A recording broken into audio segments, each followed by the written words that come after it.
Hello and welcome once again to Crazy Comics and Stories. It's me, your charming and delightful old Uncle Rat Bastard. And at the other end of the series of tubes and wires is Joe, Crazy Rider. How you doing tonight, Joe? Can't talk eating. What are you eating at this point of the show? Sweet Martha cookies from the State Fair. Oh, that's right. Oh, You still have some left? Well, that's the point. You know, by the time the three girls get here and discover I have them, they're going to want them. And I'm like, well, you didn't bring me any, so I got to eat as many as I can before they get here. I'm kind of surprised that you made it because we're recording 2 days after you bought them. Now, you're not like me. You just bought, like, the one thing. Me, I would have said, well, I need to stock up. Kind of like when I go to the Minnesota's largest candy store on Thanksgiving Day. It's like, well, they're about to close. I got to stock up for winter. Get me a 12-pack of Rat Bastard root beer and a box of Zagnut bars and whatever else I need. Well, see, it's not that you can stock up on them. I mean, granted, you don't get them again till the next fair, but they're only really good when they're hot and warm and chewy, which you get when you get them directly from there. So you have a small window to enjoy them the way they're supposed to be.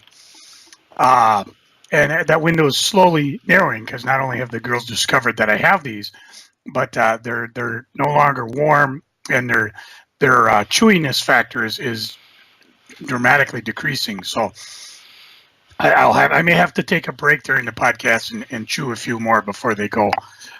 So yeah, these unfortunately do not store very well. Although there are people that claim that you can reheat them, but it's just not the same. I have heard that you can microwave them. Not the same. Ah, well. You know, you don't see me stockpiling White Castle hamburgers, even though you can microwave them, said with air quotes. And you can actually buy them at the at the grocery store, frozen. Which I did, if you remember my Alaskan podcast. Yes. And I can tell you, not the same. Ah, well. I did try to bake them because they had, I guess what they want you to do is because they're steamed as opposed to fried, that the moisture goes in and the fat drips out. And so they want you to steam them, but it's really hard to do if you don't have the proper implements of destruction when you're on the road. So, shall I tell you how to do it in a regular oven? Nah, because I had French fries in the regular oven. I just nuked the hamburgers. No, because what you would do, you would take a sheet pan, fill it with water, put that in while the oven is preheating. So that by the time the oven gets to the 325 or 450 or whatever it is, that oven is filled with steam. Mm. So you're making a steam bath for your burgers? Why, yes. Cool. That's how certain foods are made that way. None that I ever bother with anymore because I'm just not that kind of. I like baking, and I like making soup, and I like my Instant Pot where I just dump everything in. But I've learned that if I the recipes. You're into pot? The recipes in the Instant Pot, you can also make in any crock pot. So Instant Pot, man. And have your Fritos next by so you can just eat them while you're I'm making pot. Good. Well, how was the state fair? You showed pictures, and as someone who doesn't like crowds, good God! That looked frightening. It was always crowded. It seemed to be almost every day this year, except one, maybe two, had record crowds. And I guess, the big thing for me, of course, was whether or not I could handle it with my hip. But I was able to walk through okay. I went with just my wife and I, and actually, I guess this was a geeking note. But what the heck? We'll start with the geeking. We like to start positive, and It's actually was more fun just kind of her and I. I mean, it's fun with a group, but usually the group that we go with, we start at one end of the fair and we drink our way to the other end. Because one of the things that's gotten a lot of space at the fair is beer and craft beers and wines and local brews and things like that. So you can actually go to the horticulture building. They have a wing where you buy a ticket and you can go in and try out 4 of the microbrews. And they give you a pretty good sample of them, and they're brewed from around Minnesota. And then across the street from it is the Minnesota Wine Building, where you go in and just can taste and buy wines. You get a wine slushie in that. Far cry from when I was a kid, where all you could do is go up to what they used to call Heritage Square. It's now the West End Market, and that was the only place you could buy beer. Actually, I think it's called the Beer Gardens. Now, if you have beer, you just have it in a clear cup. So if you see a little 10-year-old running around with a clear cup of beer, probably good idea to, high five him. Or just, just a kid, I'll give you this cookie for that beer. So I wouldn't do that. Because kids have lots of backwash, man. Ew. Yeah. They're full of juices of life, just. Yeah, they get into their food. Yuck. My wife and I didn't go with our boozing friends, and we met up with my sister, but she had to take off early. And it was just kind of more fun because we had one of those discount coupon booths, and we just kind of, let's go here, let's go there. We picked up, go to Northern Tool. They have a coupon for AA or AAA batteries, so we picked that up and went to a couple places, got like samples of their syrup and some salsa, local made salsa, and different type of knickknacks and things. And my wife also got me, and I don't know where it went, I got an AWA shirt that based on the old AWA things, where it's got like I think it was Nick Bockwinkel versus Baron von Raschke and the Road Warriors and Hulk Hogan and all sorts of things. So I'll be wearing that later. So that was kind of cool. My wife had seen it last year and she was going to buy it and didn't. And this year we were just like, you know what? Screw it. Well, she owed me. I ended up buying her a sweatshirt and a little Minnesota pendant. So, and we had our obligatory 1919 root beer. We stopped by, grabbed a cup. Gabby wasn't there, and we were going to stop back, but there's a lot of stuff going on at the fair. And, we got there about 10 o'clock, and we left at about 5. And normally I like to hang. I'm not big on the rides anymore, but I do. One of the things I did when we were kids, so our dad would always, at the very last thing we do before we leave is we'd walk the Midway.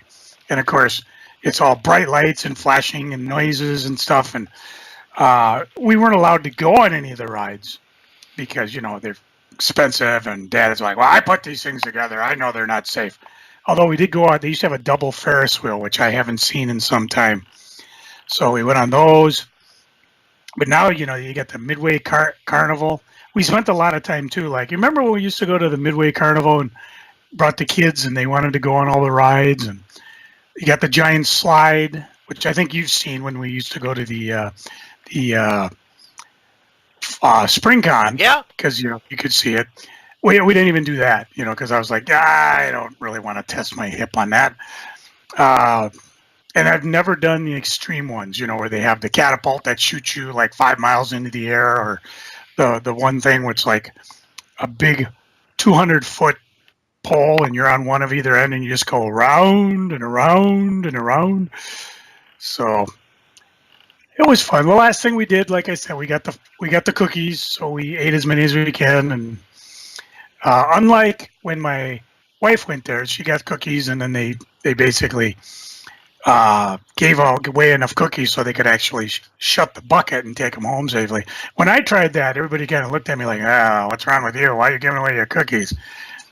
So I'm convinced that if you happen to be 2 cute, busty women giving away cookies, anybody will take them for you, as opposed to a grizzly middle-aged guy who walks with a slight limp. Hey, want a cookie? Wait, you're a grizzly? Well, when I don't shave, I do. Wow, I had no idea you were a bear. Yep. Well, I don't wear pants. I try to keep that out of my mind at all times. Well, I'm wearing sweatpants today. It's a little chilly. You're wearing sweatpants today. Joe, you know what sweatpants means, don't you? Yep. I can wear my pants high and complain about the government. No, it means you've officially given up. I have. Now, like I said before, this was probably the first day since May that I actually was out and walking about. So I felt pretty good. Well, while you were out walking about, I was working on this show. Well, good. We've got a whole bunch of older episodes that are popping up on the YouTubes. And I read a metric shit ton of comics. And it was glorious. Glorious! Oh, there's that sound again. And I read all kinds of comics. Joe, did you read any comics over the holiday weekend? I got my box day on Tuesday, so I didn't read anything. You have read nothing. Well, no, that's not. You said you wanted to do a review show, so I picked out some comics that I have never read before, and one that I have. So I figured I can at least give a review on them because they're fairly new, and they might be books that people kind of overlooked or maybe haven't picked up. So I figured I'd do that. That's the type of guy I am. Well, that's good, because if you hadn't read any books, there really wouldn't be a reason to have you on the show anymore. Well, no, I could sit back and listen to you talk about reviews, and I could finish eating all these cookies.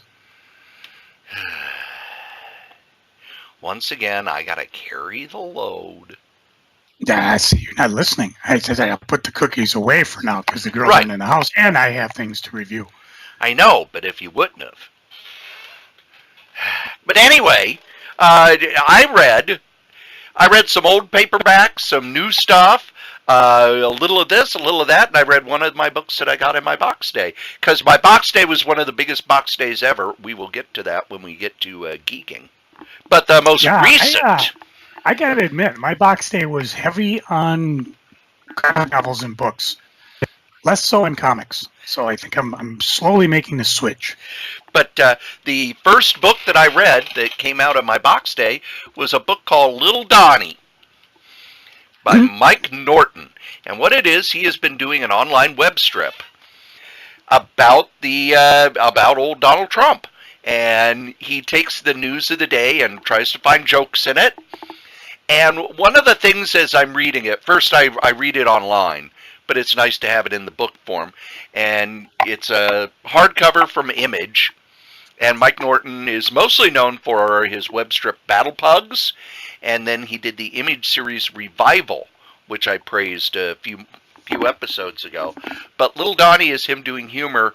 And one of the things about it as I read through, and it reminded me of the Shannon Wheeler book, Ship My President Tweets, is how quick the scandals and the chaos come and go. Because I'm reading strips from like a year and a half ago, and it's almost like, wow, I remember that from when I was a kid. Oh, wait, no, it was only a year and a half ago. But he really captures what's going on. I love how he draws Trump. And it's very funny. If you're not a fan of the Trump administration, you'll enjoy it because Norton has a really good satiric eye.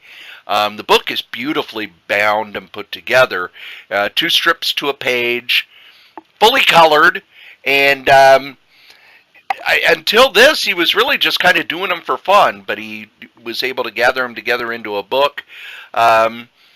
And again, like I said, much like the Shannon Wheeler book and all the other Trump books, the scandals and chaos come so fast that you almost forget what's going on. So it's almost a historical document where you go, oh yeah, I remember that. That was a million years ago. But for me, it was a lot of fun, and it's something I will go back to again and again. Joe, what's the book you've got to review? So what you're saying is if you don't want to read this book because of the subject matter, you should wait for Bob Woodward's book next week. Sure. Okay, we'll go with that. We talked a lot about it. We thought it was a stupid marketing scheme, and we weren't quite sure how the hell to order it. I haven't talked to any retailers yet, but I figured, what the hell? I didn't order it, but I went over to the source and picked up issues 1 and 2 of Mr. and Mrs. X by Kelly Thompson, Oscar Bellazdua. I don't know. He can't pronounce his name. I sure as hell ain't gonna.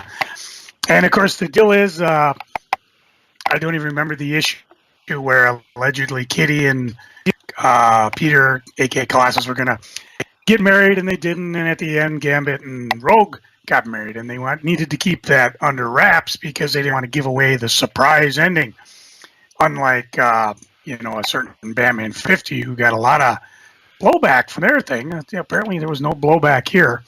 If there was, it might have been in the ordering because Marvel, in their previews for 3 months, had classified. So, I'm supposed to order 3 books without knowing what the hell they're about, even though they're tied into X somehow. So I went back and I figured I'd take a look at it. The art on the cover was very nice. I mean, the first issue I just picked up the straight issues, had them married, and issue 2 had a I think it's Diodato and Terry Austin. I really can't tell because the signatures are small.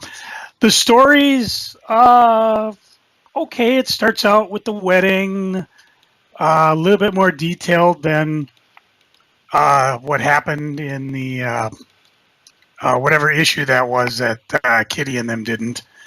And it goes from there to the honeymoon, and of course they don't get much of a honeymoon. They got to go out because there's a crisis going on, and that bleeds into issue 2 where they shoehorn Deadpool in. Kind of reminds me of the old Marvels that Cory and I used to grow up with, where always by issue 2 or 3, you had to have a guest appearance by whoever the comic du jour of the month was. It could have been shoehorned in Spider-Man. I remember when Punisher was the hot book, Wolverine was the hot guy. Deadpool must be the hot one now. So they shoehorn in Deadpool. Based on the story, this isn't one I don't know if I necessarily care to hang on to. It's interesting. It's not anything, wow, this is so incredible. The stories based off just the 2 issues are not really enough to make me want to go buy the 3rd issue. And again, because I just bought these in the store versus pre-ordering them, I may just bail at it. I hope they do keep the characters together. I mean, the track record of comic book weddings and marriages is never good because eventually somebody will come along and go, well, I like Rogue better when he wasn't married. So I'll think of a convoluted reason where they separate or they were never married or kill one of them off or blah, blah, blah. But again, for the 2 issues I have, I'm not that interested in them. I may pick them up in a graphic novel form. I may wait till they're on Marvel Unlimited. I just don't know. So for me, they're definitely a borrow. What's next on your pile of fun? The next one I have on my pile of fun is a book that I passed over. Quite honestly, I passed over it until it won a couple of Eisners. And that is Black Bolt, Volumes 1 and 2. This was a 12-issue series. It was probably supposed to go longer, but the Inhumans don't really sell all that well. The Inhumans are like the word fetch in the old movie, what was that, Clueless? Stop trying to make fetch happen. Dear Marvel, stop trying to make the Inhumans happen. Maybe they could handle one book, but when you got like 4 or 5 different Inhuman books and different Inhuman groups and no one cares. But Black Bolt, Volume 1 starts out, he wakes up imprisoned. He doesn't know how he got there. He doesn't know why he's there. He has no powers. And we slowly find out over time that it was a prison that was created by the Inhumans hundreds of years ago out in space. And they had set up for Maximus the Mad to be sent there, but Maximus used an image inducer and made Black Bolt look like Maximus and vice versa. And the prison is run by something evil now.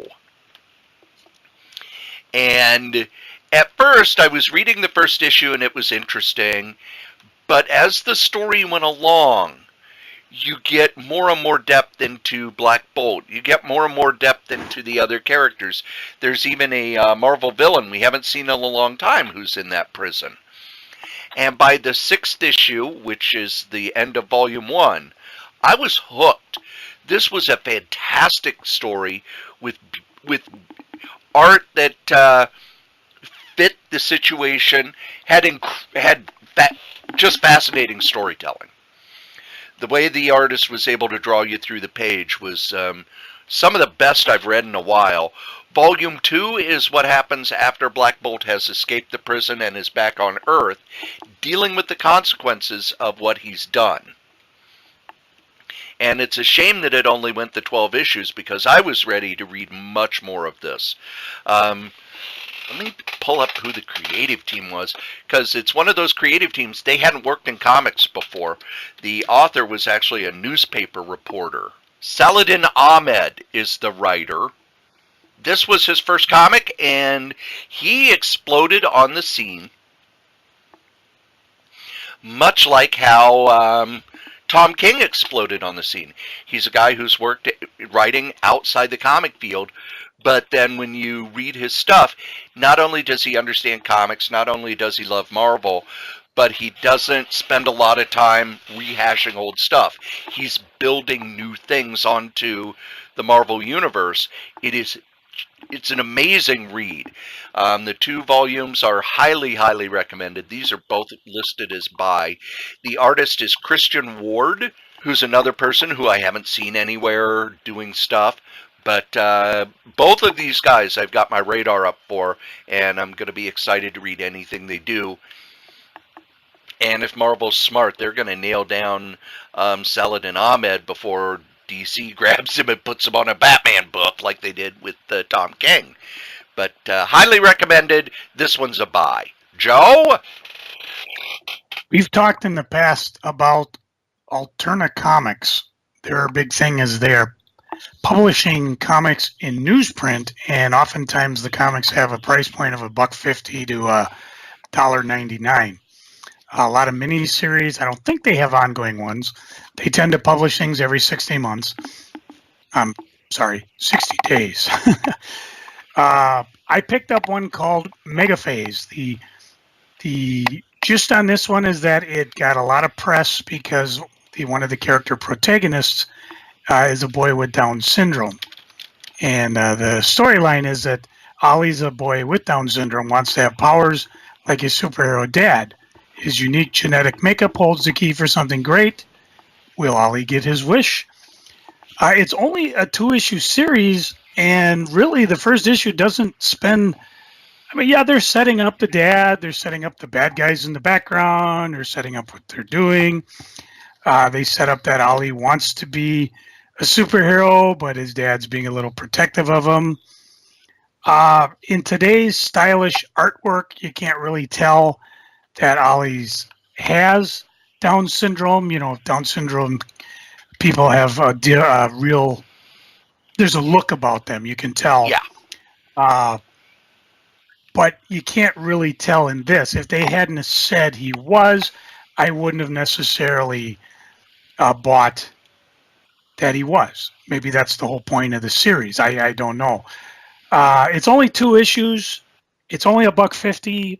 And it was weird reading it on newsprint because they do some lettering balloons where they have like blue on white, and it was a little harder to read because the ink doesn't really set as well as opposed on the slick paper that us your kids don't understand what it was like reading newsprint. And in our day, why we didn't mind getting ink in our fingers. I'm not saying you're getting them from these books, but there were some word balloons that were just a little hard to read. Being that it's only 2 issues, I mean, you're only going to have $3 layout for both books. So it was interesting to pick up. I could very well see this being an ongoing series, but Alterna tends to work just mostly on a miniseries. And what's kind of neat is in the back, they have a list of all the stores that you could go buy the books at. And in our town, of course, you can get them from Hot Comics and Collectibles, Level Up Games, Mind Eye Comics, Source Comics and Games. I forget who did that when I had a comic shop. There was a publisher said, if you buy our comics, send us a note, and we'll put in the back that you can buy comics there. Yeah, I vaguely Our comics remember that aren't too. But I think that's a good idea because despite the price point, you know, again, it's a small press. I can see a lot of places overlooking it. This would be one of those books that if I had a comic shop, I not only would have ordered a little heavier, but I would have taken the article that I was alerted to via the media and just say, hey, here's the book that they're talking about. So, again, for $1.50, not so bad. Definitely worth a buy. And, you know, it's superhero related, and it's a 2-issue miniseries. This one, first issue's on the stand, the second issue will be out. And, you know, I'll mention it probably again when the second issue comes out in a couple months, see if it's worth picking up again. Creative team,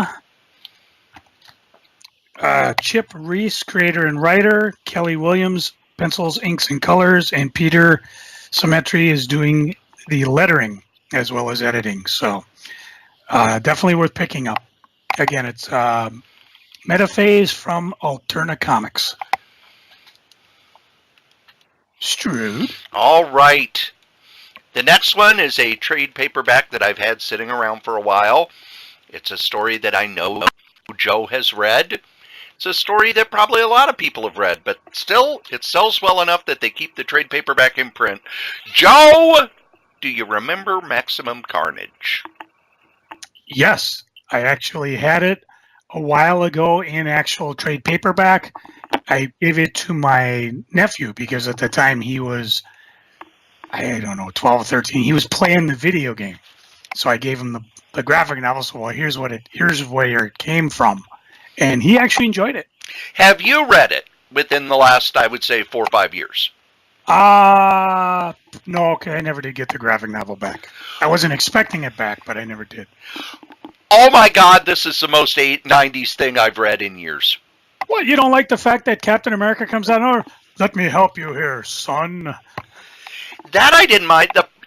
First off, it's written in a different way than comics now, in that it's like this 14-part story. And every issue, the characters are reintroduced. And after the 3rd or 4th issue, you're just going, oh my God, stop it. Somebody edit this out.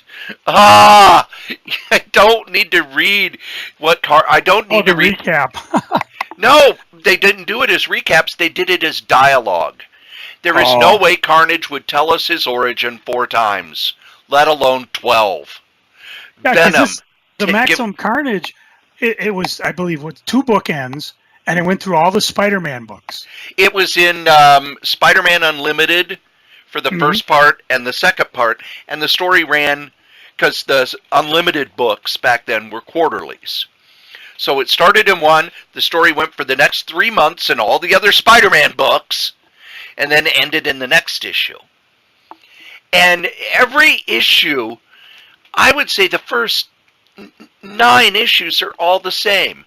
Carnage and his people show up somewhere. They start killing people. Spider-Man and his crew show up. They whine about, we must, half the crew says, we must stop them by any means necessary.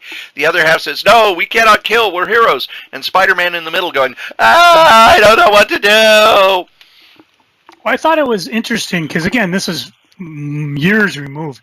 But the other heroes actually looked to Spider-Man for guidance. Because there's a scene in there, and again, if you want to put a 20-year-old... We're not putting spoilers in a comic that came out in 1993. Yeah, but they actually get to the point where they are, was it Firestar is microwaving Carnage? And she's not really sure what to do, but Spider-Man said it was okay, and Spider-Man at the last minute, no, stop, and she stops, and they get their asses handed to them, and that brings in the scene I remember fondly where Captain America shows up. It looks like he'd use a hand, son, and he's, reaching down to pull Spider-Man up. So again, the memory is thinking fondly, but But imagine if it's the same story over and over and over and over. Because while the heroes are fighting amongst themselves, the villains get away. And then in the next issue, lather, rinse, repeat. And the next issue, lather, rinse, repeat. And Mary Jane, every issue. Oh, Spider-Man, he told me he'd take a break, but now he's out there. But he's got to save lives. But he's going to get himself killed. I need to smoke. Ah. The story could have been done in 4 parts. It really could have been done in 4 parts. But instead, it's stretched out and repetitive. And I can see why, if it's coming out as a Spider-Man comic, 3 issues a month, you'd need the recap. You didn't mind that it was, kind of the same story over and over with some subtle nuanced differences. But as a trade paperback, it does not work in any way, shape, or form. And the other problem I have is the villains are just killing tons of people. Yeah. I mean, there's one sequence where they kill everybody in a nightclub. This is a Spider-Man book. By the end, the death, it's one death is a tragedy, 1,000 is a statistic. By the middle of the book, the fact that they're killing doesn't make an impression, because it's, if you're, no matter what random character shows up, if it's an innocent bystander, they're going to die. And they're not even wearing red shirts. And you had good people involved. Tom Lyle's art has always been good. Sal Buscema's art is good. Mark Bagley, his stuff is good.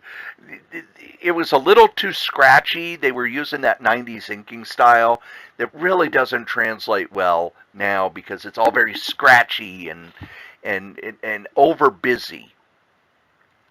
And the writers, you had Tom DeFalco, who's, like him or not, he's a very competent storyteller. He knows how to do comics. J.M. DeMatteis, one of the better Spider-Man writers. But in this mess, because they're rehashing it over and over and over, the story, other than, now they've shown up at a warehouse where they're killing people. Now they've shown up at Times Square where they're killing people. The story itself moves at this glacier pace, padded out by, the same thing over and over.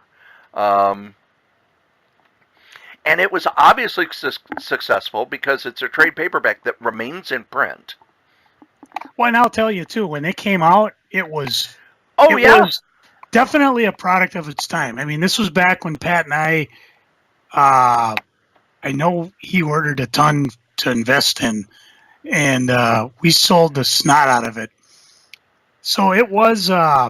Carnage was a hot character. It worked at the time. Yeah. Although, like you said, and that's something I've complained about when we reviewed trades.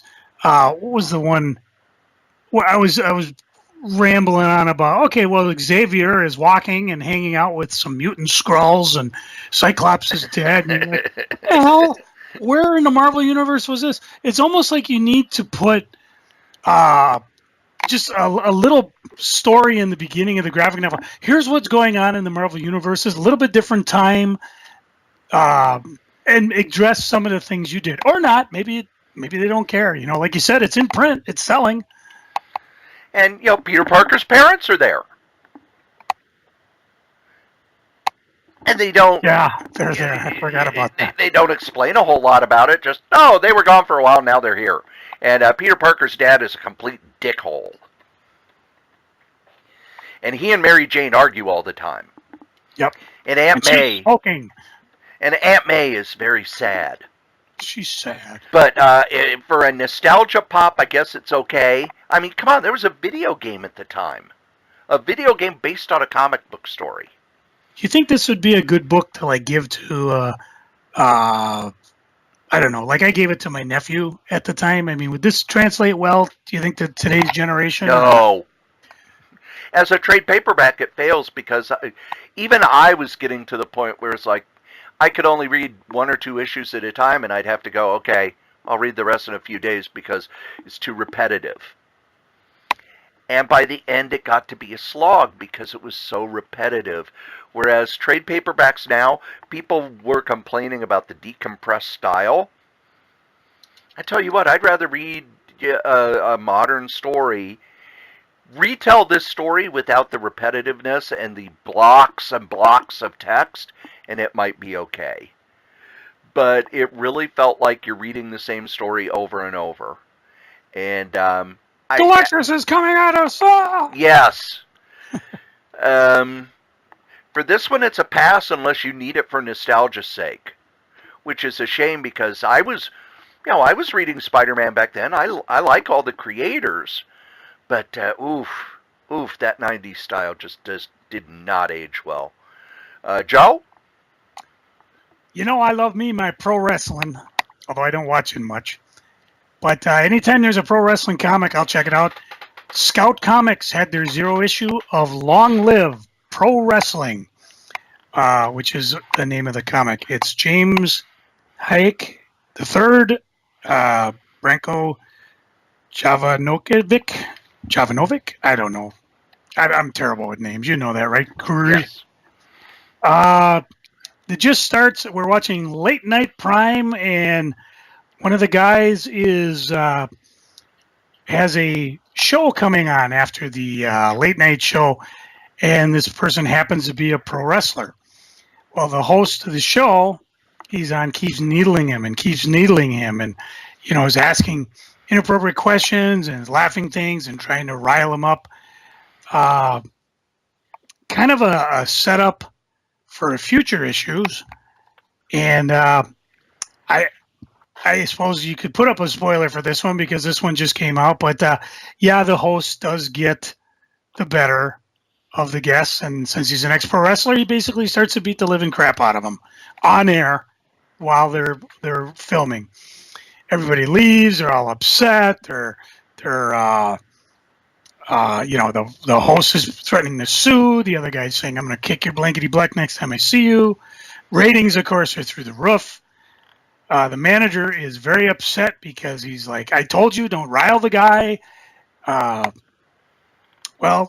pro wrestler's like, "I got to go back into the studio." And the manager's like, "Oh, hell no." I said, "No, I'll behave. I forgot my keys. I'll just have the lobbyists bring them down for me." Cory, can you guess the hook that got me going and I cannot wait for the next issue? I cannot. Well, you saw when Jerry Lawler and Andy Kaufman were on David Letterman. Yeah. Okay. The hook, and again, this is the major spoiler, the host of the show and the pro wrestler that came on his show were in cahoots. Oh, okay.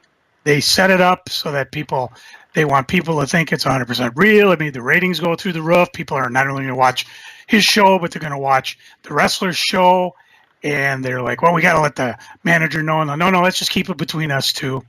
And remember, long live pro wrestling. And it's to be continued in Long Live Pro Wrestling Season 1. And normally, I think my reviews lack because I try not to give away the hook ending. But good Lord, this one really grabbed me. I mean, I'm big on pro wrestling comics. I don't collect the Titan stuff, though. Is it Titan or Boom? Boom. Who's doing it now? Boom. Yeah, I'm not really big on the Boom ones, although I do like some of the covers. But this one was actually kind of neat. Did not see it coming.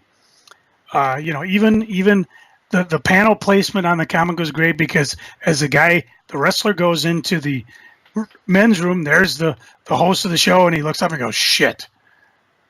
And then the wrestler goes for what we think is a lunge, and it's actually a hug. And he's like, "You were incredible. My ratings were huge." Guy's like, "Shit, I didn't mean to hit you so hard."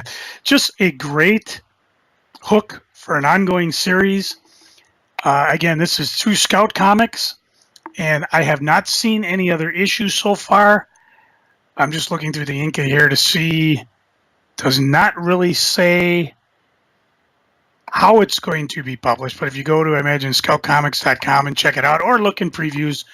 I was pleasantly surprised by this one, and again, sorry for giving away the surprise ending, but damn, I can't wait to see where the rest of the series goes. For me, if the setup sounds intriguing, definitely buy.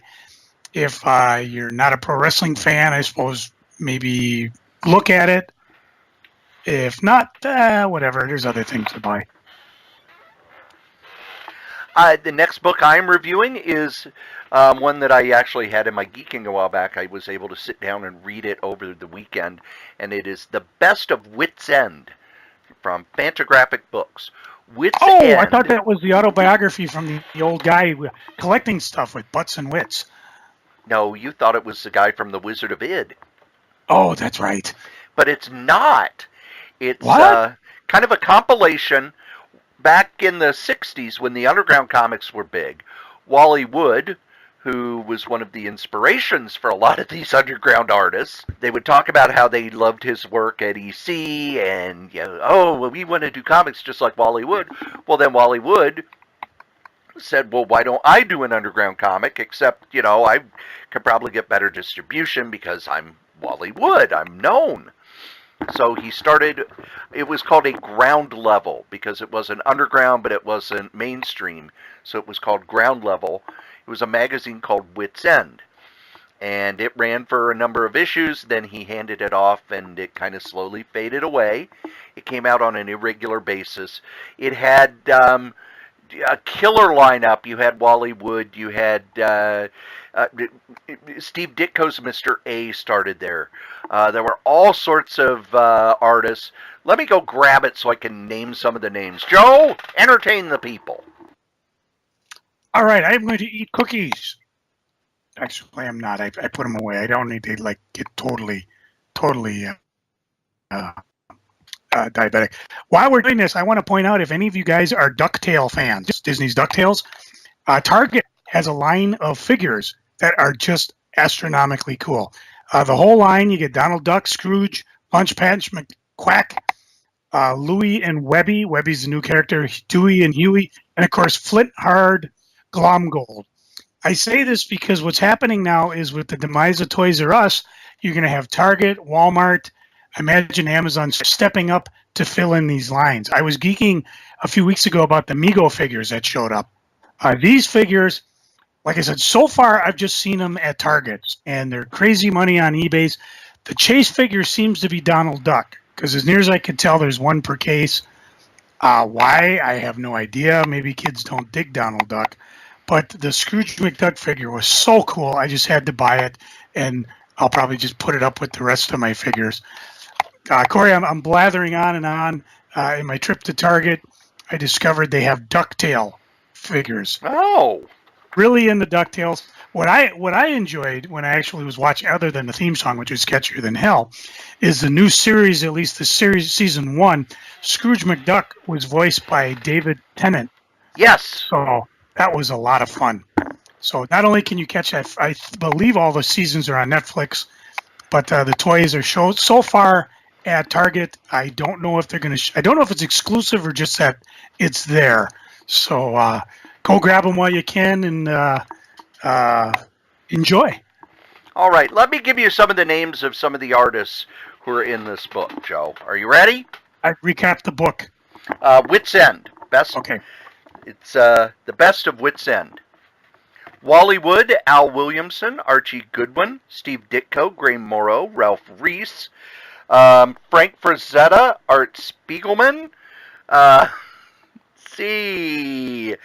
Jim Steranko. Who is that guy? Never heard of him. Never laughed. Jeffrey Jones, Bon Baudet, Bernie Wrightson, Dick Giordano, Alex Toth, Howard Chaykin, Terry Austin, P. Craig Russell, Mike Zeck, Walt Simonson. It's an embarrassment of riches in this thing. Let's see, Reed Crandall. Come on, a Frank Frazetta story? And this is them doing the stuff they want to do. You know, you get Bon Baudet, who is an underground artist, doing the Cobalt 60 stuff that went on to become very famous. You've got early Mike Zeck, early Howard Chaykin, Wally Wood, tons and tons of Wally Wood, and Gray Morrow. Gray Morrow is one of those artists who I've read his mainstream stuff, and it's like, oh yeah, it's okay. Now I see why artists absolutely adore him, because his stuff in this is head and shoulders above the stuff he was doing in mainstream comics. The book is, let's see, $49.99. It's 240 pages. It's the best of the stuff that was in the Witzend magazine / comic. This is a buy. This is a definite buy, and probably one of the best books that has come out this year. It's artists doing, basically it was artists who, for the first time in their careers, could do what they wanted to do rather than to meet a deadline or do something an editor wants them to do. And it's a shame it didn't last longer because, boy, some of the work in there just blows your mind. Joe? I read with great anticipation Sandman Universe, #1. This is the introduction to the, I guess we call it what, the revamp of Vertigo, since they DC announced we're getting rid of it. Nope, coming back. Well, they never announced they were getting rid of it. They just fired everybody involved in it. Yeah, pretty much. Oh, the editor's fired, the assistant editor's fired, but no, it's not gone. Yeah, well, okay, whatever. But yeah, the new Vertigo. And how was the Sandman Universe? Basically, this is a story that kind of reintroducing the Sandman Universe to us, as well as showing us kind of a glimpse of what the new series are coming out. Because there's 4 new series, if I can remember. House of Whispers, Lucifer, Books of Magic, and The Dreaming. The framing mechanism basically is there is a gigantic rift in The Dreaming. They're not quite sure where Daniel is. They send an old friend, Matthew, the Raven, out to go find him. And through that, we get introduced to, Lucian and the gang that are hanging around The Dreaming, people that we've seen previous. Somebody new who deals, which I think her name's Dora, who will actually be I think part of the House of Whispers, which is a new house that we've never seen. Yeah. And then, of course, it continues on where he checks in with Lucifer and what's going on with him. And Lucifer is basically imprisoned, crippled by mysterious forces, and not quite sure what's going on. House of Whispers is a world of voodoo mythology crashing in The Dreaming. And, of course, we get to go see our good buddy Tim Hunter. Or was it Harry Potter? No, Tim. And I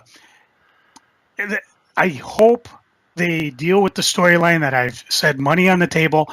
Tim is either going to be the greatest or most destructive magician who ever lived.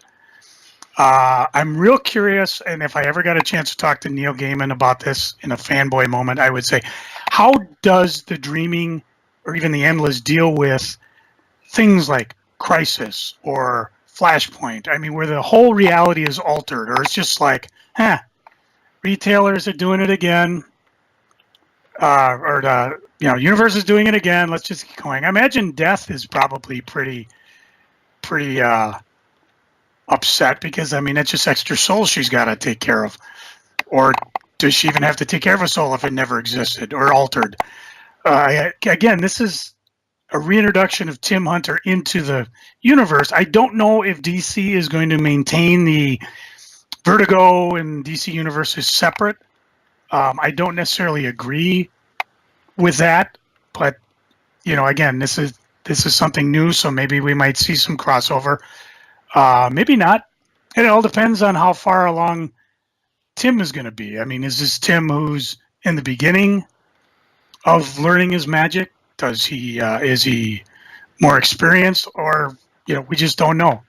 So I enjoyed the heck out of this. I mean, this is definitely going to be on the reread list. Reread? Yeah, I guess that can be a word for us. And then, of course, the Dreaming will probably be out by the time, should be out already, a week ago from when this podcast drops. Books of Magic in October, House of Whispers the week that this podcast drops, and then Lucifer will be out on the 17th. This is kind of a fun thing to do if you're a Sandman fan. It's definitely worth picking up, so you can just see what the gang's been up to. It's also a kind of a great way to look to see if these are series that you want to continue, because I mean it's jumping in the fourth series, and I actually did this without giving away the big reveal, so I'm actually pretty happy with that. So I definitely put this on a buy, and as far as the four series go, I'm putting them on a buy, and I'm sure we will revisit them as we do more reviews, and of course as I get my copies and read them. So I'm very, very pleased with this. I'm just happy to see anything coming out of the Dreaming. So I don't know. I know Neil has a little bit at the end talking about when the Sandman series was launched, and I haven't done that. And of course, he is involved with the new chapter. I think he's the Overlord, if not actual writing. So he'll keep paying attention to what's going on. What you got next up, Mr. Strode? The next is one of those image series that has ended, so I've started reading it. I've read the first 3 trade paperbacks of Chew. Now, most people, Chew was around, and it when it was being printed, it got a lot of attention. But I read the first few issues and went, "Oh, I really like this." But then when I started, you fall behind, and it's okay. I'll wait till it's done. It's written by John Layman, drawn by Rob Guillory. It ran for 60 issues. It won 2 Eisner Awards, 2 Harvey Awards. Chew is the story of a alternate world where poultry, especially chicken, caused a huge outbreak of a deadly disease, so it is now illegal. And the the Food and Drug Administration changed from, people who check over your food and authorize drugs to an enforcement arm to stop people from eating chicken. Our lead character is Tony Chew, who is a Sebopath. Joe, what is a Sebopath? He can eat something and know the history behind it. Yes. Which not necessarily, I mean, for him, he starts fighting crime and stuff, which can be helpful if you happen to find a dead body and don't have any clues. But if you just want to eat, like, say, a hamburger, he's going to relive the life cycle and the sluice killing floor of the poor animal involved, and probably everybody who's even touched and prepared it. So what's the one thing he can eat that he does not get that reaction to? Beets. Yes.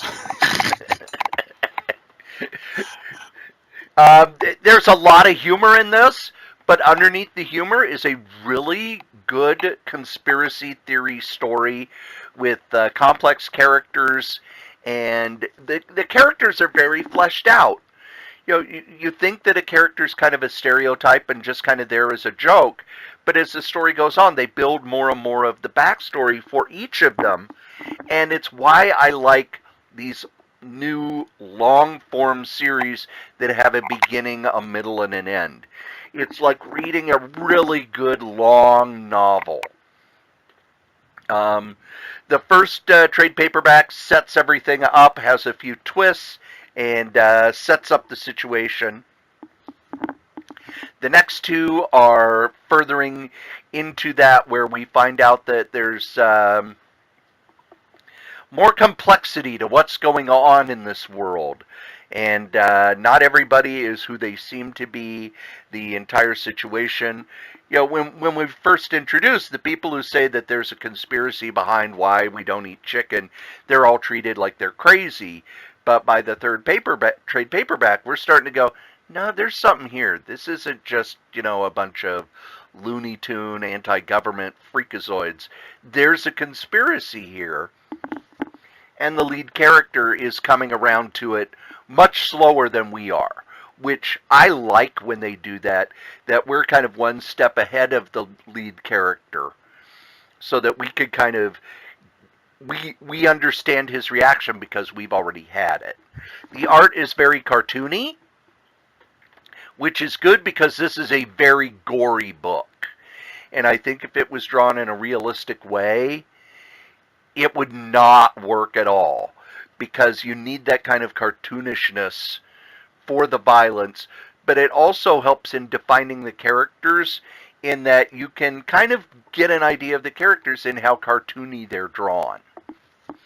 The big people are unbelievably big. The funny people have goofy expressions. It's Rob Guillory. I have not seen anything else he's done, but I'm really excited about anything else that he works on.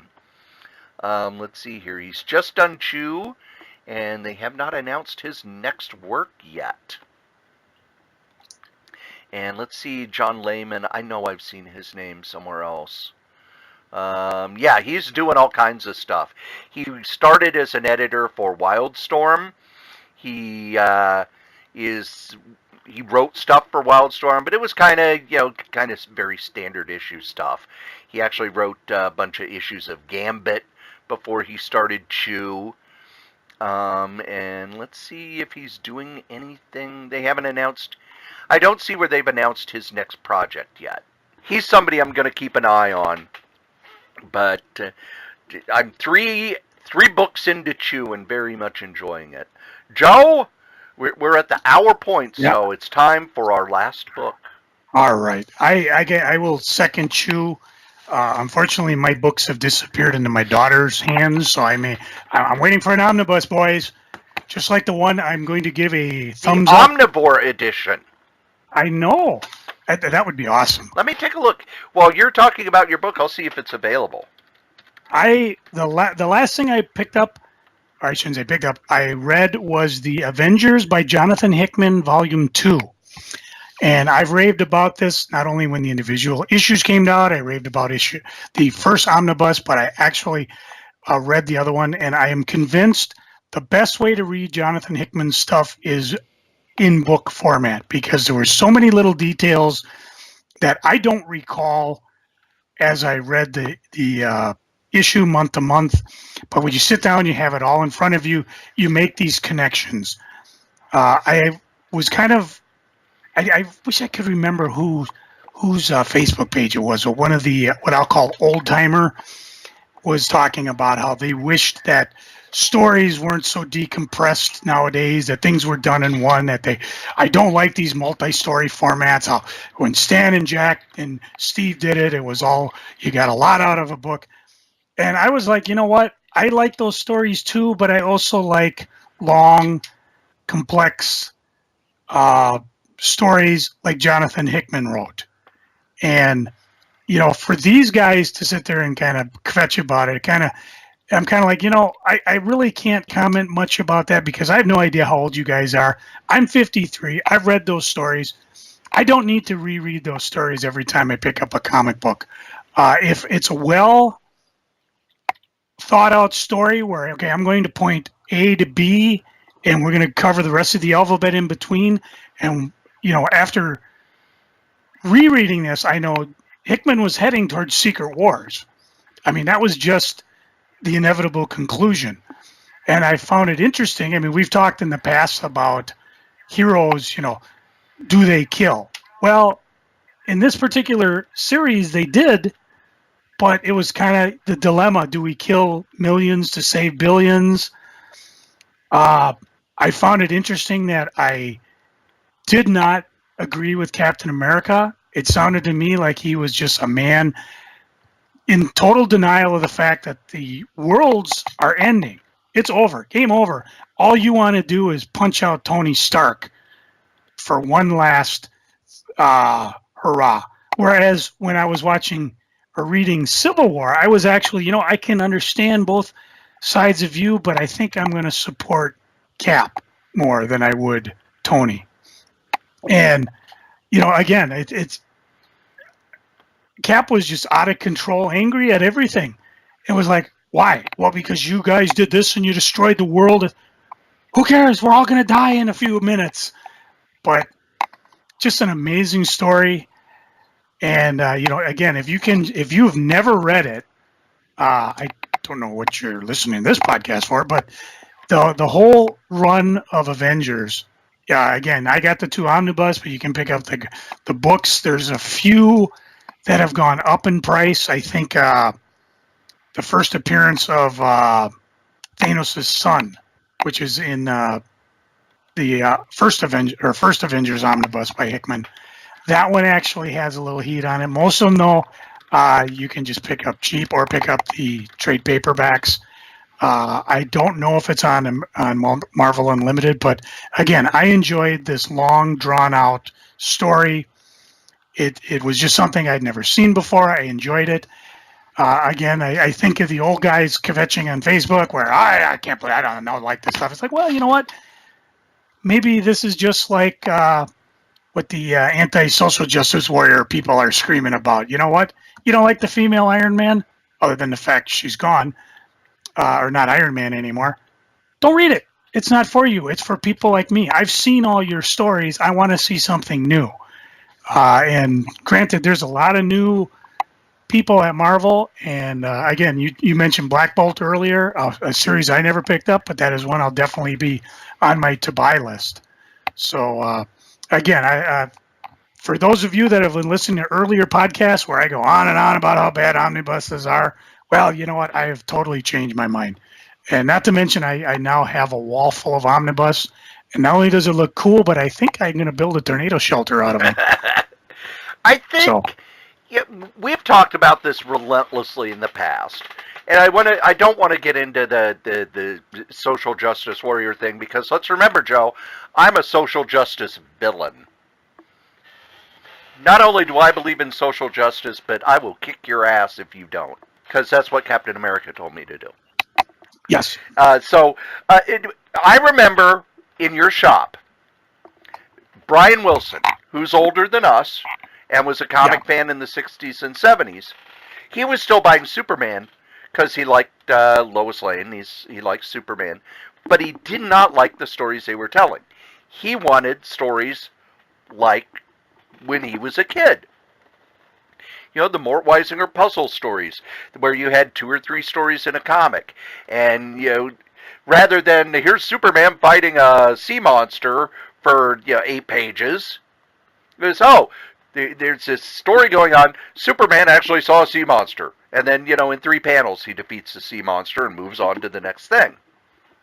It wasn't about fighting the sea monster. It was about that Lois Lane had figured out, how to get into the Fortress of Solitude or some silliness. And he was talking about they don't do comics for me anymore. And there was one time that I just told him, they do. They're over there in the hardcovers. They're over there in the paperbacks. It's the Superman in the 60s and Superman in the 70s. Your stuff isn't going to sell to the modern audience, but they want you to be happy with the stuff that they have in their past. Well, I don't want to buy the hardcovers, and I don't want to, and every so often you go, well, I've already read most of those. It's like, well, that's what they have for you. And I didn't say it at the time, but I wanted to say, if you want to wallow in nostalgia, they're not going to keep, nostalgia's always a money-losing proposition. You can bring it back. Nostalgia gives you a huge pop at the beginning, but it fades really quickly. And with modern comics, they've brought back some of the older creators, and their books don't sell. Here's this Batman villain that was created by this guy, and he's going to do a 12-issue miniseries about this Batman villain because we keep hearing that he's a popular writer, and we're going to put him back on his signature character. And didn't sell. Nobody cares. Why? Because the audience has moved on. The storytelling medium has moved on. And you either adapt or die. J.M.D. Matias is still working in comics because he's not writing the stuff like Maximum Carnage anymore, where Spider-Man gives a long soliloquy about how he has to make a choice between these two things, and he's conflicted because Aunt May told him that he should do this, and his father told him he should do this, and Mary Jane might leave him, and now she's smoking, which could give her cancer, and all in one panel. He changed how he writes comics. He adapted to the new storytelling style. Stan Lee, he doesn't write comics anymore, and when he does, people are like, oh, it's Stan Lee, and then they read it and they go, ugh. Because he's still writing the way he used to. You loved it back then, but you're not going to read it now. Because the storytelling medium has moved on. His style is part of the past. Does that mean it's bad? No. It just means that that's not what people are reading now. I remember telling Brian, and I understand now because there are some stories that are being written that aren't written for me. Right. And now I understand what you're going through. And I just accept it. And, what did I talk about? I talked about Long Live from one company, Metaphase.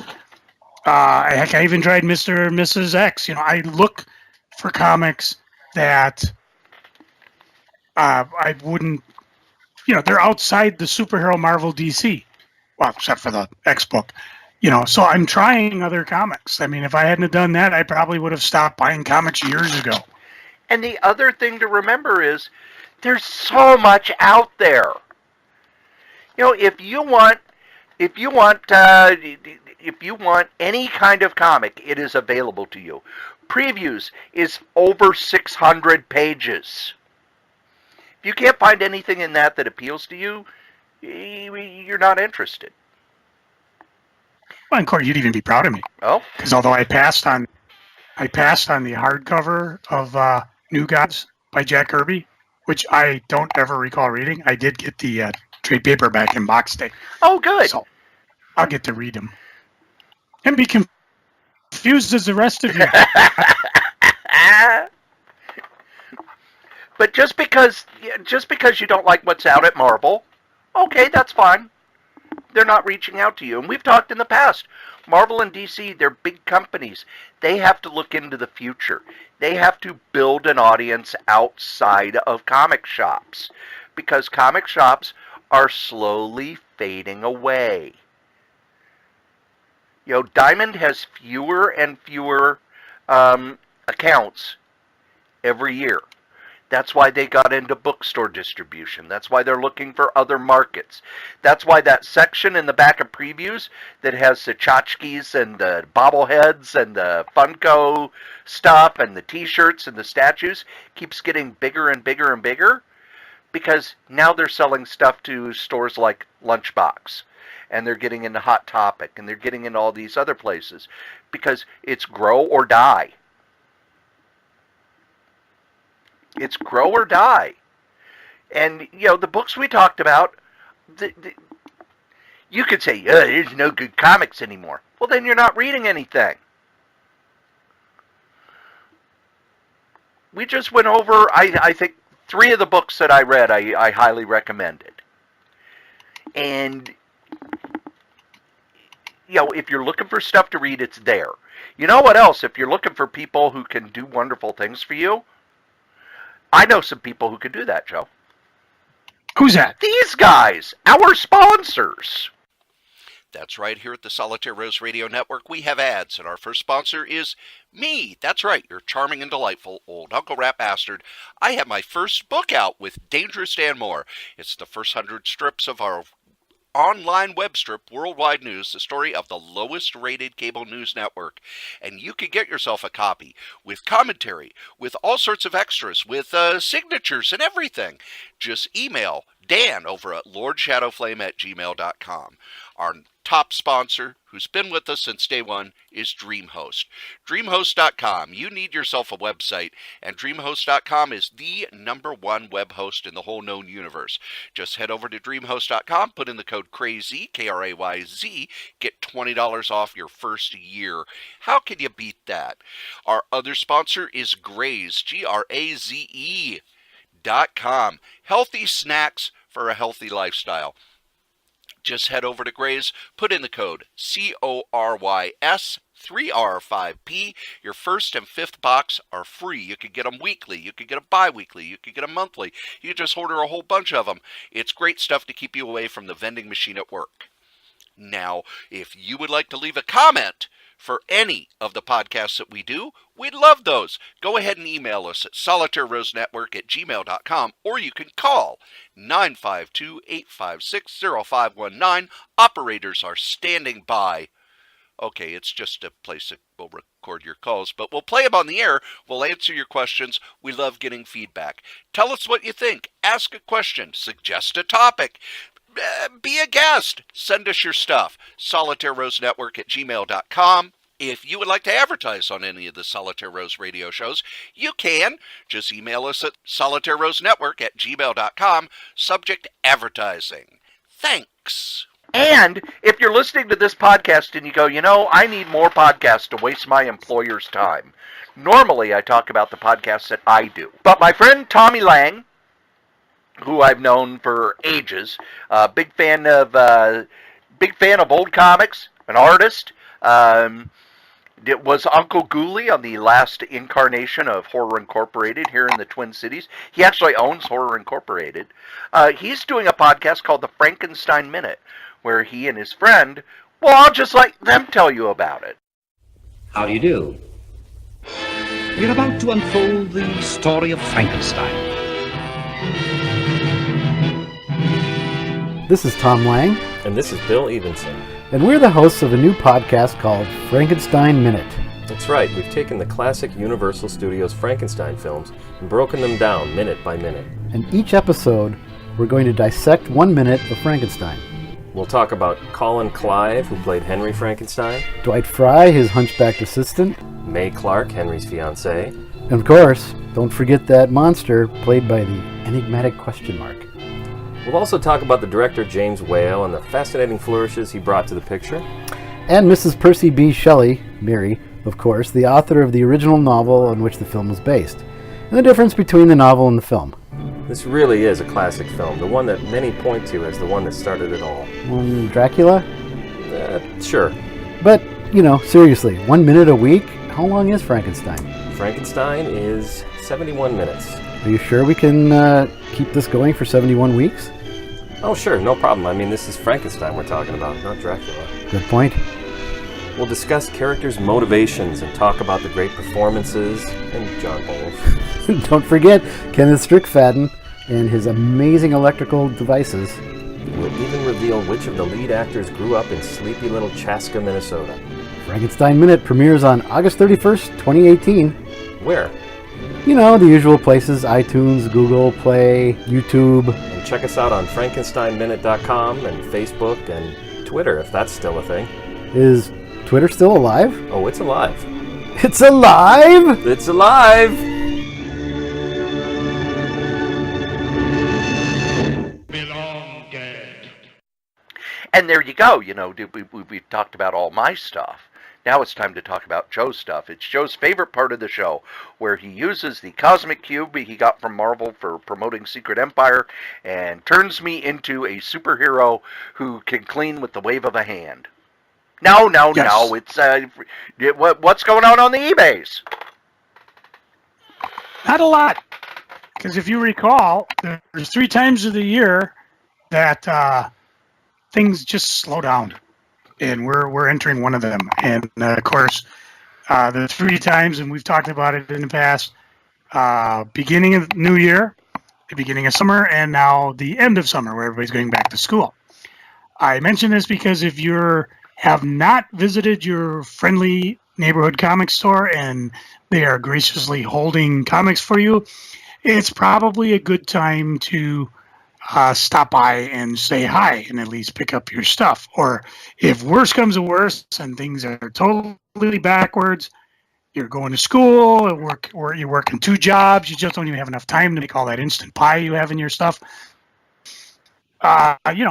Maybe just tell them, hey, I'll be in later, or worse, I can't come in, so they're not holding stuff for you. I've gone from like maybe 10, 20 things, only 3 things this week. Some of them we've talked about in the past.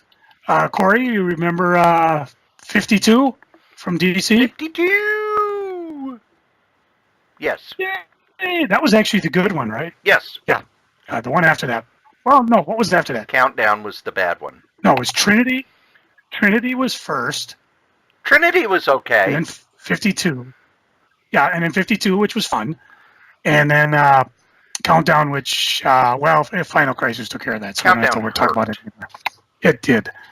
But 52 was a 52-week, and I believe DC did it where it started week 1, week 2, week 3, and then it ended at week 52. And it was the reveal of the 52 universes, I believe, and whether or not that, I don't believe that exists anymore. I believe they've since said there's more than 52. But in celebration of that, it actually happened at Diamond Comics' 25th anniversary, and so they gave out variant covers to all the stores.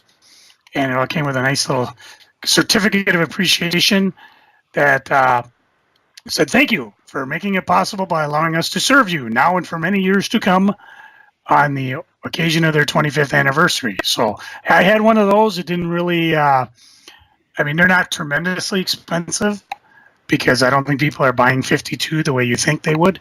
I don't know if I see Brightest Day. I might have 52 as a omnibus somewhere. I don't know, but it's a fun read. The other two are. I picked up one called the Time Jump War, which was one from Apple Comics, and this one. Let me see if I can find the date on this thing. Hey! Go away! Sorry, I got a rabbit tugging at my feet, wondering how come I'm not sharing my cookies. Because I am selfish. If Cory doesn't have to share pie, I don't have to share cookies. Right. That just is or me delaying. Pumpkin bread. I wait for my. Okay. It's 3 issues, and going to Atomic Avenue for the quick review, which they took out of Slings and Arrows comic guide, so I don't mind going to Atomic Avenue. It was from Apple, 1989. Chuck Dixon, Enrique Vilgren was the artist. Takes the entire first issue of only 3 to set up the idea that Doyle and Ryan, the heroes, that jump back through time, incorporating an alien homage along the way. They did not give it a very favorable review, although they do say it's kind of like a British boy's adventure. Only 3 issues. Not too expensive, so I didn't sell it. However, I did sell one. Let's see, Cory. Want me to find a nice shiny new dime? Ooh, a shiny new dime. Let's ask the Strode. Okay. Now, I know you've read your Conan the Barbarian Omnibus. Yes, but wait, it's not out yet. Which one? Ah! I know. I love doing that. He knows they're all there. Which issue had the first appearance of Elric of Melonbone? Wasn't that issue 11? No. That was number 20. Oh, wow. Later than I thought. 21 had a 2-issue series where they did a crossover. And I don't know why or how that happened, but does Strode know?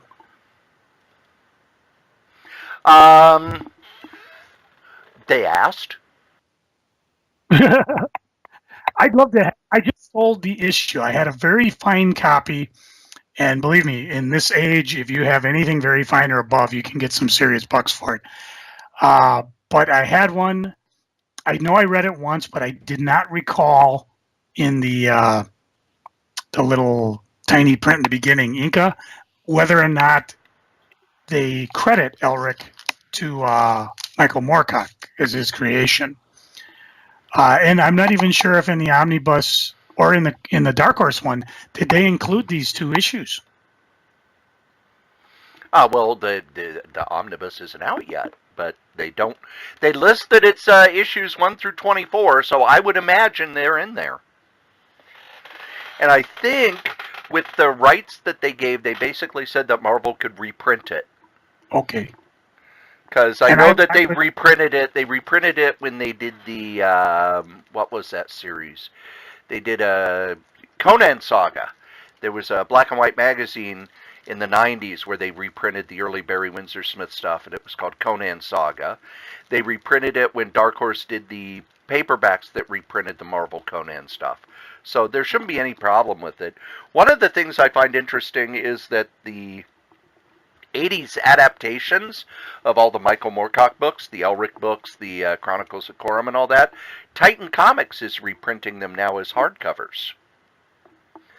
So the Michael Moorcock stuff in comics continues to be in print, and I guess it's selling well enough to continue, so the Eternal Champion lives on.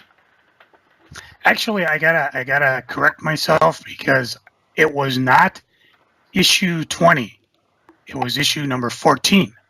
Oh. That Conan was out. It was his first appearance in comics, 14 and 15, that they appeared. And it was written by Roy Thomas and Michael Moorcock, so obviously, and the art, of course, by Barry Windsor Smith.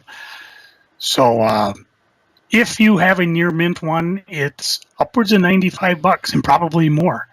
However, mine wasn't. It was only very fine, and it hovered around 40. And of course, I'm still adding more stuff even as we speak. If you find anything you're interested in, most of the items I have them make a best offer on, because that's part of the fun. It's almost like having a Comic-Con in your computer at all times. So you don't necessarily have to go to the Minnesota Fairgrounds on October 6th, 2018, from 10 a.m. to 6 p.m. on Saturday to enjoy the one-day wonder that is Fall Comic-Con. And it's brought to you by the all-volunteer Midwest Comic Book Association. They're going to have lots of fun, a lot of creators. It's all up on their website. They're going to have free grab bags for the first 350 in. There'll be a huge variety of comics and collectibles and dealers. And I haven't confirmed it, but I believe at the same time Half Price Books usually does their big blowout in the grandstand. So not only can you go check the comic, but you can go over there, and apparently they just lay everything out and blow it out for $1. But advance tickets are on sale starting September 15th. So at the end of the week, this podcast drops. As far as guests go, they're full. As far as the dealers go, they're full. MCBAComiccons.com has all the information. And it's still up in the air whether or not I'll be there or not. If I can, great. If not, I'll be blowing stuff out on the eBays, KRAYZ. And again, if you make an offer, if you say you're a fan of this here podcast, I may just toss some freebie thing in, like maybe this Wizard card. They remember when they had those shiny cards that used to come in the bag, and this one is of Eric Larson's Savage Dragon. That was a card from 1982. Or maybe I'll just grab this bottle of Rat Bastard root beer. It tastes like a son of a bitch. If I could figure out how to ship it to you, I would, because I'm that type of guy. So go have some fun. And now we get to my favorite part of the show. No, not where I use my Grendel lighter to light a warm fire to warm my hands by. No, it's freaking and geeking. Joe, what are you freaking on? I am really tired. I had a really interesting last 3 days off. I mean, because I'm off Monday, Tuesday, Wednesday. We talked a bit about going to the fair. Well, during the fair, my lovely daughter was up hiking the Superior Trail in northern Minnesota. Monday morning, or I should say Tuesday morning, as I'm recovering from my tromping around the fair and my cookie overdose, my wife told me that my daughter needed to come home. Something happened up north. I think it was just too wet, too much going on, and she just needed to be extracted. So I volunteered to take the ride up there, because you know me, any time to go to Duluth, because I can go geek around for a little bit. Kind of an interesting ride, because it was half raining, half not.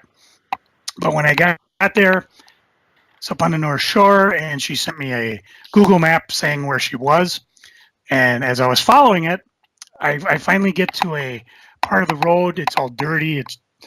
And I pass a sign that says, "Bridge closed 5 miles ahead." And I'm like, shit. I said, well, I hope she is within those 5 miles because she said she'd be waiting at a trailhead. Unfortunately, when I got to the bridge, the trailhead was 6 miles away, and I was not able to, cross the bridge because it basically wasn't there. So I'm sitting here thinking, okay, well, what the hell am I going to do? I can't call her because the signal is dropped. I can't use the Google Maps because it's dead with no signal. I don't know what I'm going to do. I can't get a hold of her. I can't even, if she could even come towards me, if she could cross the river, it's not very swollen. Yeah, it'd be a little wet, but she's going to jump in the car. So what the hell am I going to do? Cory, what's the Boy Scout motto? Be prepared. And by God, I was, because I don't need your fancy Google Map shit. I brought around a paper map with, it's called Minnesota Roads. It's one of those maps that has every single frickin' road in Minnesota. If you remember when I talked about going up north at the end of May, beginning of June, how I found the dirt road in the middle of nowhere that my wife and I cruised down. Well, in this case, I found the road I was on. I discovered not only did I not have to go all the way back to the North Shore, which would have been another 2-hour trip, but I saw side roads that kind of went across where I was going to, and I could get to the other end of the road that my daughter was on.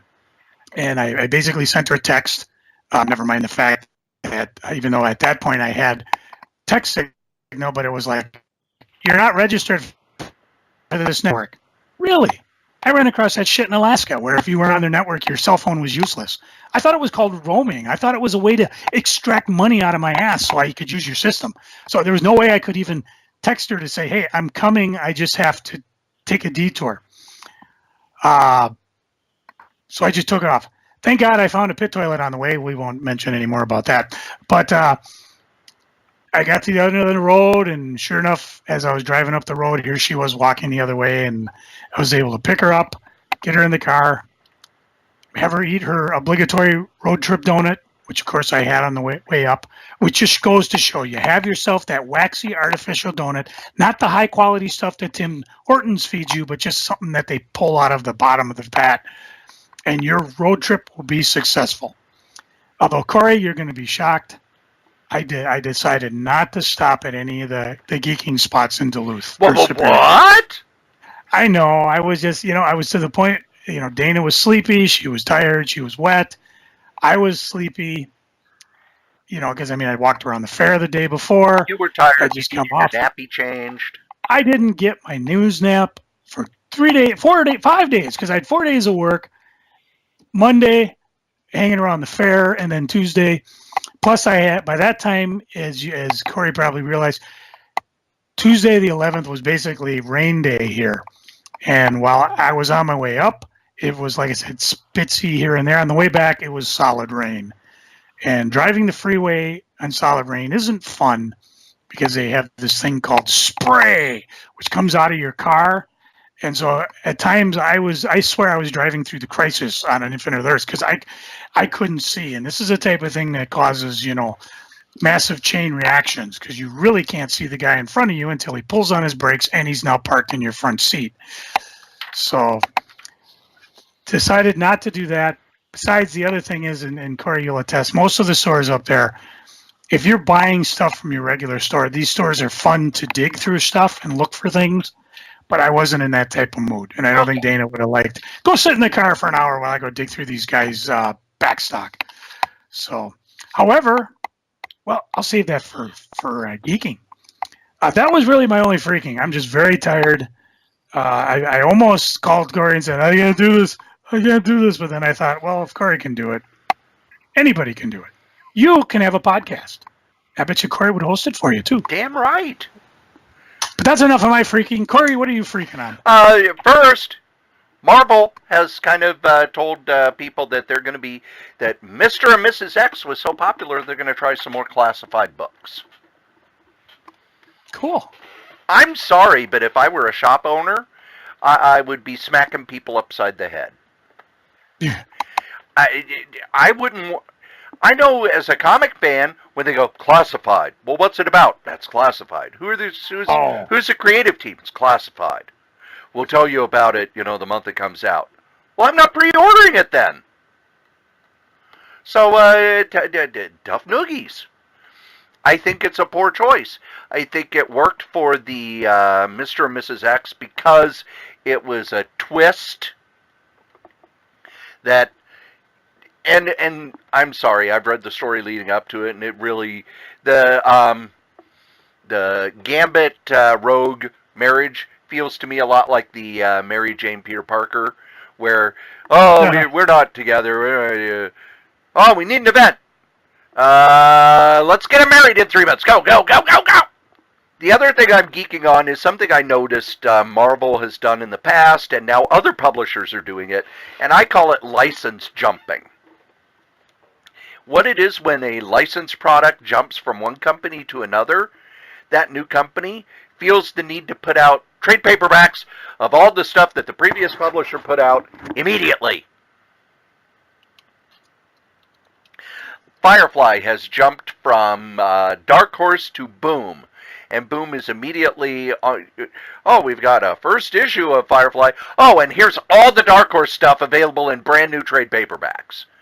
Well, come on, man. If it sold well, Dark Horse would have reprinted those trade paperbacks. Marvel's already out on Amazon announced their reprinting of the Dark Horse Conan series. They're doing it in their Epic line, and of course it's the the Dark Horse omnibuses were $24.99. The Marvel Epic line $39.99. So it's more expensive. The creators don't get I've talked about that, but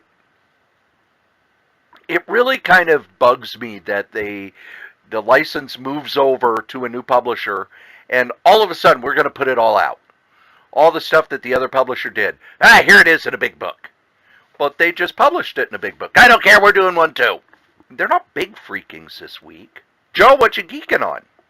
Well, on Hip Watch, there's not a lot to watch. I actually feel pretty damn good, which I haven't been able to say in a long time. So I'm knocking on fake particle board that is my desk and hope that it hangs on, because the date is... first off, on the 4th, I go see of October, I go see the doctor to give the green light to go, and then, of course, on the 29th is the actual surgery.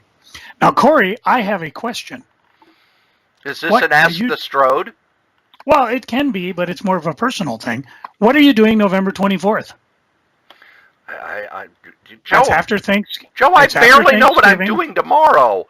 Are you going home for Thanksgiving? No. Well, if you're not going to work one of your multiple shifts, let's have that be the last geek day I have before I go under the knife. Isn't that what we did last year? I don't remember. We did. So let's we can plan that. Maybe bring the recorder if we think about it. And, let's try and bring Butch. Could bring he came along last year. We could check out that. We could even do the candy store. Wait, they close beginning of November, don't they? No, that is their last weekend, because I always go Thanksgiving morning. I get a pie and I get my candy for the rest of the for the winter. But I have to be home on Thanksgiving by, I think it's either 10 or 11, because that's when the Mystery Science Theater 3000 marathon starts. Oh, fun. No, this would be the Saturday after Thanksgiving. Or we could go the Friday. I mean, it's all good, because Friday's better, because remember we would go to Half Price Book and Magazine, and they were desperately dumping stuff, and it's like, oh look, I got a grocery bag of books for $10. It's the name of a sale. We are desperately dumping stuff. So the last hurrah before I go into my recovery mode for 2 months. What fun! And see, folks, that's how you get the Strode to do something. You beat him over the head months before. None of this. Hey, what you doing tonight? Oh, I'm going to go do a sleep shift right before I do my podcast. Actually, the best way to do it is to send me a meeting notice on Google Calendar, because then I'll go, oh yeah, and then when I see it I can't work that time. The time is blocked out. What for? I don't know. It's blocked out. It's doing something. I read another book. Believe it or not, I actually read regular books. This one's called The Only Thing Worse Than Me Is You. It's a novel by Lily Anderson. It basically goes, let's see.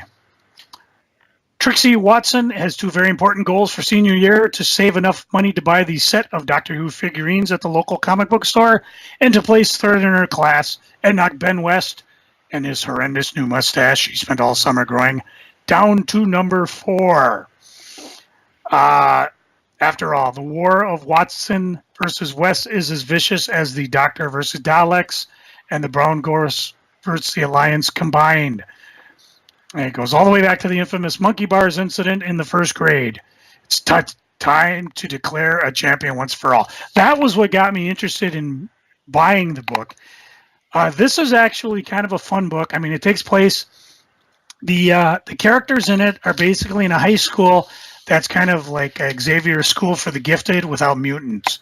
Because these kids are like super gifted. They're working super hard. And they super geek. They do love comics and stuff like that. And of course, you got Trixie, who's the protagonist. You got her best friends. You've got the enemy, of course, the Ben West character. Just a delightful little book. A lot of geek references. They fly fast and furious. A book that definitely I enjoyed, although I think it was probably more aimed at maybe high school kids, because I don't know if. I mean, I guess I am a geek because I did catch all the references. But just a fun book. Not sure where you can find it again. The Only Thing Worse Than Me Is You by Lily Anderson. So I'm 2 for 2 on that one.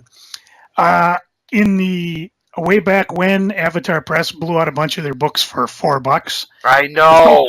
What I got was Anna Mercury, The Cutter, Volume 1. This is by Warren Ellis and Facundo Percio. Beautifully drawn. Dancing amid the spires of a city called New Extraxia, there's a woman who can cloud men's minds, leap across buildings as if weightless, unerringly fire twin automatic pistols in the most insane conditions, and disappear into a crowd. She's fighting against political repression on an insane technocratic society. She comes from a place that no one has ever heard of, Earth. And she has 1 hour to save the city from itself. Done as a mini-series that I picked up and read, but again, it's much more fun to read in a book. Whether or not they're going to revisit this, I don't know. It's one of those books I imagine Warren Ellis just said, hey, let's just do this. And Avatar published it. Whether they publish another one, who knows? I imagine Warren's got better things he's doing, but for the price, it was actually a lot of fun and a good read. So I definitely recommend picking that up. Let's see.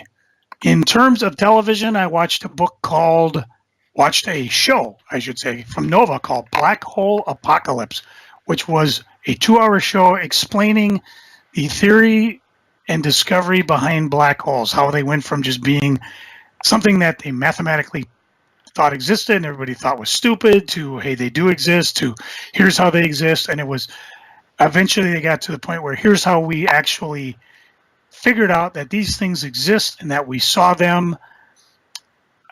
Cory, you've probably heard these things. You know, in the middle of our galaxy is a super black hole. Yes. This actually talks about. It has a red S on its. It has a red S and a no. Red It doesn't even have that because once he puts them on, you can't see anything because anything that goes in a black hole, well, they used to think never comes out, but they've since figured out otherwise. And what's fun is as you're watching this show, it's done in what I call layman terms, so that by the time you get to it, the end of it, you actually understand what's going on. You don't feel like you're left out. More importantly, it's narrated by the insanely hot Jaina Levin, who is a very intelligent astrophysicist. She's won multiple awards. She actually is a professor of physics and astronomy at Barnard College at Columbia University. She's a director of sciences at Pioneer Works, which is a center for arts and sciences in Brooklyn. And she has done more. I mean, she's done more work on understanding black holes and the cosmology of extra dimension and gravitational waves. I picked up a book off of eBay called Black Hole Blues and Other Songs from Outer Space. And she also did another one called How the Universe Got Its Spots, and a novel, A Madman Dreams of Turing Machines. The show was just brilliant. It's TBS, so I don't know if it's streaming on their website under Nova. PBS, not TBS. It should be there too, because I don't know wherever Nova is streamed. I enjoyed it thoroughly, and like I said, she's insanely hot. So you get a bonus there. A little misogynistic, for that, but just a lot of fun. And like I said, anytime you can learn something, and not in a way that you lose, you get lost. If I had a class, if I was a teacher, this would be what I would show my kids on black holes, because it's like, if you ever read Stephen Hawking's A Brief History of Time, he doesn't leave you behind. He can talk layman terms, and you don't feel like you're being talked down to. So just a fascinating show, a fascinating book, and I'm looking forward to reading it. Finally, I don't know if I discovered or rediscovered this band. Cory, have you ever been bowling for soup? Yes. They are Yeah, kind of a super group made up of people from other ska groups, and they just do covers. And I found them because not only did I as I'm just plopping through Facebooks and YouTubes, I ran across their Gilligan Island theme that they adjusted for when PBS did a reality show where they throw 7 people on Gilligan's Island as a reality No, that show. was TBS. Yeah, Not, that's why not I'm getting PBS. You're that's getting why them I'm getting confused. them. Very, very much so. Trust But, me, you know, Joe, they are they're- not showing reruns of Big Bang Theory on PBS. Or no, they're doing it on TBS, Right. but they may be running Gilligan's Island on PBS. Oh, God. Maybe not. Either way, I watched the Gilligan's Island theme, and then as I was looking for, I had heard their song 1985 before, which is a song that goes on and on talking about how this woman pines for 1985, Springsteen, Madonna, long before Nirvana. And I ended up just picking up one of their CDs, Bowling for Soup Goes to the Movies, and I listened to it on my way to rescue my daughter. And like I said, this is a group that I've heard before in the past that I've kind of like rediscovered, because things that I've complained about, they never, and even to this day, ever back sell songs. Most of the time I'm busy just trying to remember a lyric so that I can go home and punch it into Google and hope that somebody comes up with it. Not always successful, but fortunately with Facebook, I was able to put up a snippet I recorded on my phone and say, hey, whose is this? And somebody said, oh, it's this group over here. So just a lot of fun. This particular first one starts off with the Jimmy Neutron theme, which I barely recall because I'm not big at Nickelodeon at the time, but it was just a lot of fun to read or listen to. So I'll be picking up more of their CDs and just, of course, listening to them online. Speaking of line, did you know, I can't believe I missed the crossover of the 70s. Cory, did you ever see Mr. Rogers on Sesame Street? Yes. I never saw that. Fortunately, they put the blurb on YouTube, and I was able to enjoy it. So, because you know me, I love a good crossover. Heck, I even watched when the original Love Boat crew went on the Robert Urich Love Boat. And I even bought you can make me say it. Deathmate! Oh. He's gonna puke! He's gonna puke! Good God, Cory, what are you geeking on? Hot news, Joe. Hot news. This was just announced within the hour. Ooh! Designated Survivor, which was a series starring Kiefer Sutherland on ABC, which was canceled at the end of the second season, just got picked up on Netflix for a 10-issue third season. It will have its 5th showrunner, which is why, in my opinion, it probably got canceled. The showrunner for the second season wasn't that good. But they've added a new showrunner, Neil Baer, who's best known for writing on ER and Law and Order Special Victims Unit. Let's see if he's done any movies. Looking here. No, he hasn't done any movies, but he's mostly he wrote a whole lot of whole lot of ER, and he's the new showrunner. Designated Survivor. The first season was fantastic. The second season kind of stumbled, but it was good enough that I kept watching it. So it got picked up on Netflix. So thank you, Netflix. Another TV piece of news. Joe, you know how far behind I get on things when it comes to my TV, right? Yes. Over the weekend, other than my sleep shifts, I really didn't have to go anywhere and do anything. And other than running a bunch of errands on Sunday and getting myself some Tim Hortons and not getting the second issues of Teen Titans and Batman at Walmart because they didn't have them, I got through all of my episodes of Ring of Honor. When I started about 2 weeks ago, I was 3 months behind. So I'm all caught up in Ring of Honor, and boy, that was a lot of great wrestling. And now I'm going to get caught up on New Japan Pro Wrestling. I have not watched All In yet. I purchased it, but I have not watched it yet. But I did watch the hour kickoff special they had on WGN. And the special got 200,000 viewers. Not bad for basically a battle royal. And I guess that All In made buckets of money. So looking forward to that. It got good reviews. Comic-wise, it was box day yesterday, and it was the biggest box I've had in years. Because I ordered a whole bunch of those Avatar books that, the $20 books they were blowing out for $4. Yeah, there's a lot of them in there. I got a stack of that stuff. And there were 3 omnibuses and all that, but I've got that big box of Avatar books that I'm looking forward to. My problem with Avatar is I don't care for their house style of art.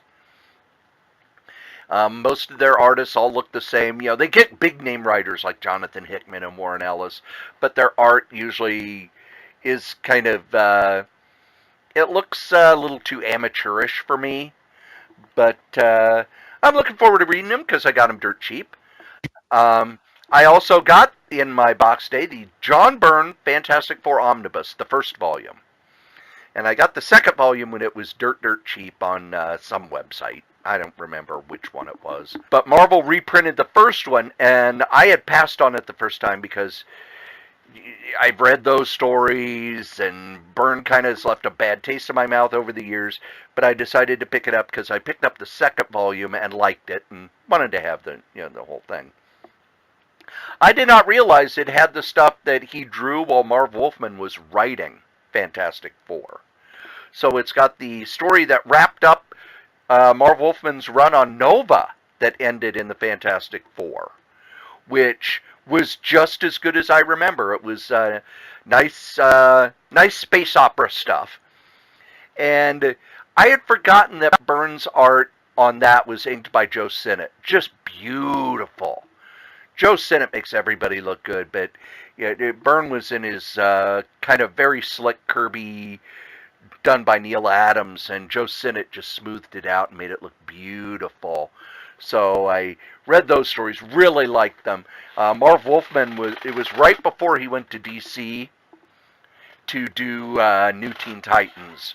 So Wolfman was firing all cylinders at well, and it was real easy to tell he loved the Fantastic Four. And then the last thing I am geeking on, a little while back I interviewed Bill Shelley for his book, his memoir. Not really an autobiography, a memoir. And we talked in that interview about how he is working on a Jim Warren biography. In the new previews, if you flip over to Fantagraphics, and we'll be doing previews next week. That's what do we call that, Joe? A teaser, a spoiler, a preview? What do we call that? A skipping if people don't like previews. Okay. But in Fantagraphics, there's the Jim Warren book. Jim Warren, who is the publisher of Famous Monsters of Filmland and Creepy, Eerie, Vampirella, all kinds of stuff like that. In 1983, he just kind of dropped off the face of the earth for over a decade. to the point where the creepy, well, the famous, what was that? Captain Company, which was his mail order company. They couldn't find Jim Warren, so they sold everything in it, and that's why for most of the 80s you could find Warren magazines everywhere because they were just liquidated out. But I'm looking forward to that book because Jim Warren is just a fascinating character, and like most people, I want to know what happened when he dropped off the face of the earth and all his publications ended, and nobody heard from him for over a decade. So that's what I'm geeking on. Believe it or not, kids, you've listened to us blather on about funny books for an hour and a half, probably longer. Good for you. And as we say every week, the comic we like the least, we still like better than the comic that you like the most. Joe? Outside of a dog, a book is man's best friend. Inside a dog, it's too dark to read. Groucho Marx. Hit my music.